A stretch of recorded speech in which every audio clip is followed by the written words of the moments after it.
விளையாட்டுத்துறை அமைச்சர் கூட பிரச்சனை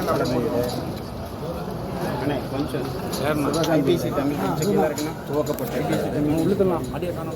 இன்றைக்கு அனைத்து மாவட்டங்களிலேயும் இந்த விளையாட்டுப் போட்டி நடக்கிறது. ஏறத்தாழ ஒரு 5 பிரிவுகளாக இந்த போட்டியில் கலந்து கொள்கிறார்கள். பள்ளி மாணவர்கள், கல்லூரியில் படிக்கிற மாணவர்கள்,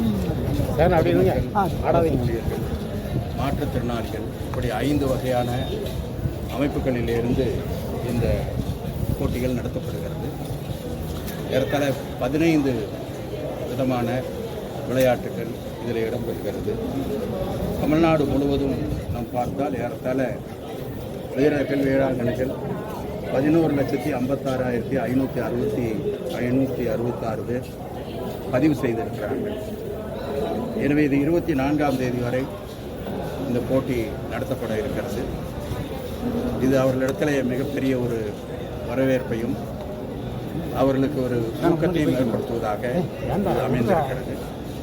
நம்முடைய மாவட்டத்தை பொறுத்தவரை அதேபோல் இன்றைக்கு துவங்கி 24ஆம் தேதி வரை நடத்த இருக்கிறார்கள். இதுவரை பதிவு செய்தவர்கள் 21,626 பேர் பதிவு செய்திருக்கிறார்கள். நம்முடைய மாவட்டத்தில் 5 இடங்களிலே இந்த போட்டிகள் நடத்தப்பட இருக்கிறது. எனவே 24 வரை இந்த போட்டி இந்த 5 இடங்களிலேயும் தொடர்ந்து நடத்தப்படுகிறது. இது விளையாட்டுத்துறையிலே ஒரு பெரிய ஊக்கத்தையும் நமக்கு விளையாட்டு வீரர்கள், வீராங்கனைகளை நிறைய ஊக்கப்படுத்தி அவர்களை முன்னேற்றி கொண்டு வருவதற்கு இதுவெல்லாம் பயனுடையதாக இருக்கும். ஆன்மீக தமிழ்நாடு முதலமைச்சர் அவர்கள் இதில் அக்கறை எடுத்து பல நடவடிக்கைகளை எடுத்தார்கள். பல இடங்களிலே இந்த விளையாட்டு அரங்குகளை அமைப்பதற்கும் மாண்பு முதலமைச்சர் அவர்களும் உதயநிதி அவர்களும் நடவடிக்கை எடுத்திருக்கிறார்கள். இன்றைக்கு அவர்களுடைய ஆலோசனைப்படி ஒவ்வொரு தொகுதியிலேயும் விளையாட்டு மைதானம் வர வேண்டும் என்பது அவருடைய எண்ணம். அதற்கான ஏற்பாட்டை செய்ய வேண்டும் என்று சொல்லியிருக்கிறார்கள். நம்முடைய மாவட்டத்தை பொறுத்தவரை சோலாரில் ஒரு பெரிய இடம் இருக்கிறது. அங்கே மாண்புமிகு அமைச்சர் உதயநிதி அவர்கள் வந்த பொழுது அந்த இடத்துல ஒரு விளையாட்டு அரங்கம் அமைக்கலாம் என்று சொல்லியிருக்கிறார்கள். அதற்கான ஏற்பாடும் செய்வதற்கான நடவடிக்கை எடுக்கப்படும்.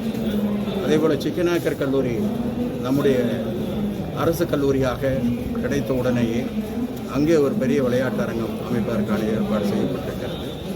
எனவே இதுவெல்லாம் மொத்தமாக நம்முடைய மாவட்டத்தில் இந்த விளையாட்டுத்துறையில் பெரிய முன்னேற்றத்தை கொண்டு வருவதற்கு இதுவெல்லாம் வாய்ப்பாக அமையும் என்று நாங்கள் கருதுகிறோம்.